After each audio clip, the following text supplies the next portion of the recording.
Cooking with Amy. Oh, and it smells good in here this morning. Amy, what's for dinner? Well, what about stuffed pork chops with mushroom gravy? How does that sound? If I'm going to eat pork chops, I want them stuffed with some mushroom gravy over there. Totally agree. Okay, I guess I should turn my mic on. Okay. So stuffed pork chops with mushroom gravy. This is a really quick, easy fix. Okay. And every time I make pork chops, my family is like, these are so good. Why don't you make them more often? So we actually took a shortcut and we went to Kopp's and bought pre-stuffed pork chops. Oh, that's easy. Yeah, they do the work for you. So basically they put a pocket in there and they make a stuffing. And so they put the stuffing in there. You can get boneless, bone in. Okay. But that makes it really, really easy. Could you use your leftover stuffing from Absolutely. Thanksgiving? That is a really good point. In fact, I've got some in my fridge right now. Do that, yeah. So buy some pork chops, put a pocket in it, throw some of that stuffing in from Thanksgiving, and do it tonight because it's not going to be good much longer than that. So this is a really quick fix, though. So we're going to start this out in a skillet.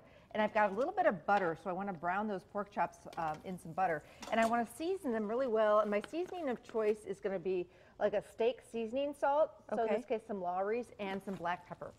So the hardest part is just quickly browning these, and then you're going to throw them in the oven and let the oven do most of the work. Now, oh, good, because this part makes me nervous. Oh, it's really quick. So we just want to get some color on them. We don't want to, necessarily cook them all the way through. So these are ginormous. They're really big. We're just going to maybe fit 2 in this pan. So if you're doing more than that and you want to do, a whole big baking dish, yep. brown them in batches. Do it in batches. So we just want to get a little color on these babies.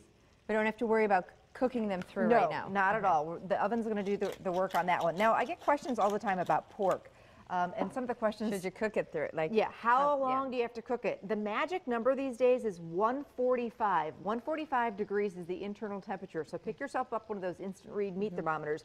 You don't have to cook it forever and a day like you used to. Now, in this case, it's going to be smothered with gravy. So if you cook it a little over, it's going to be all good. That's my other tip. Pork naturally is dry. It just is. It's a really, really lean meat, and these days it's even leaner than it used to be.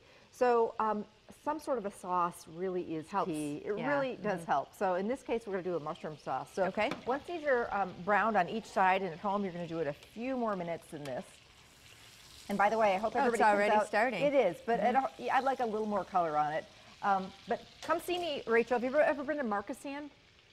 I don't think so. Well, they have the ultimate craft fair there, and it's Saturday. They're doing something called Winterfest, lots of activities for the kids. Okay. So I'm actually going to be there doing a cooking demo, free cooking demo on Saturday, holiday cooking demo. So come see me in Markesan, Winterfest. Okay, so now at this point, we're going to smear, and depending on how many pork chops you're doing, this is 1 can of cream of mushroom soup. So just smear that over the top. Now because, so good. I know. And this is going to mix with the drippings from the pork, and it's to die for. Okay. So at this point, because this is an oven-proof skillet, this can go right in the oven and finish baking for another 45 minutes to an hour until it's done. It depends how many pork chops you've got going on. Now, if you've got like 4 to 6 pork chops, you're going to do 2 cans of cream of mushroom soup. So why don't we do that? Smothered over the top. We'll get Pete over here. We'll bring it out, and we'll give it a try. I'm game. All right, we'll be right back. You're watching Good Day Wisconsin.